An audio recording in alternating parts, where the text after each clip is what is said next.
મહેસાણા જિલ્લાના સીઆરસી કોઓર્ડિનેટરની 2 દિવસીય નિવાસી તાલીમ યોજાઈ। શાળાઓની સ્થિતિસ્થાપક બનાવવા માટે યુનિસેફના સહયોગથી સમગ્ર શિક્ષા મહેસાણા દ્વારા સીઆરસી કોઓર્ડિનેટર 2 દિવસની નિવાસી તાલીમ એઠોર ગણપતિ મંદિર મુકામે યોજવામાં આવી। મહેસાણા જિલ્લાની દરેક શાળાને સ્વચ્છતા, સલામતી, ટકાઉપણા અને સમાવેશનની દીવાદાંડી બનાવવા માટે તાલીમમાં સીઆરસી કોઓર્ડિનેટરને પ્રતિબદ્ધ કરવામાં આવ્યા।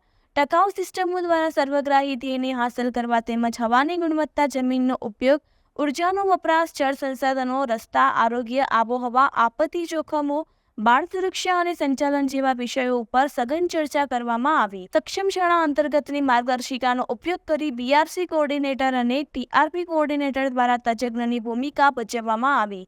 સમગ્ર તાલીમનું આયોજન જિલ્લાઓ આઈસી મુકેશ જે રાઠોડ દ્વારા કરવામાં આવ્યું। આ પ્રસંગે જિલ્લા પ્રાથમિક શિક્ષણાધિકારી શ્રી શરદભાઈ ત્રિવેદીએ ઉપસ્થિત રહી અને સીઆરસી કોઓર્ડિનેટરને માર્ગદર્શિત કર્યા।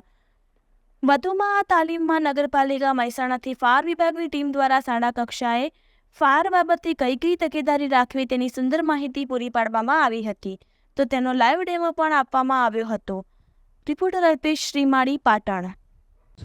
યુનિસેફ અને સમગ્ર શિક્ષા અંતર્ગત સક્ષમ શાળાની એક તાલીમ યોજવામાં આવી રહી છે।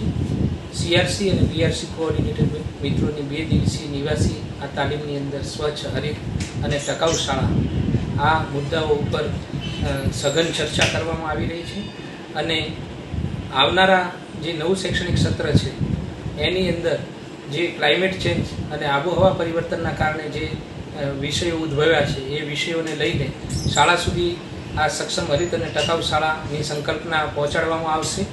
સાથે સાથે એનસીએફ દ્વારા જે નેશનલ કરિક્યુલમ ફ્રેમવર્ક છે એના જે એકેડેમિક મુદ્દાઓ છે એને ધ્યાનમાં લઈને પણ સીઆરસી બીઆરસી મિત્રો તાલીમ લઈ રહ્યા છે। આપત્તિ વ્યવસ્થાપન અત્યારના સમયની અંદરની જે સૌથી વધારે તાતી જરૂરિયાત છે એની પણ તાલીમ આપવામાં આવી છે અને સરસ મજાનું આયોજન કરી અને હવે પછી નવા શૈક્ષણિક સત્રની અંદર આ વિષયો શાળા સુધી પહોંચે અને દરેક શાળા સક્ષમ શાળા બને એ આ તાલીમનો હેતુ છે।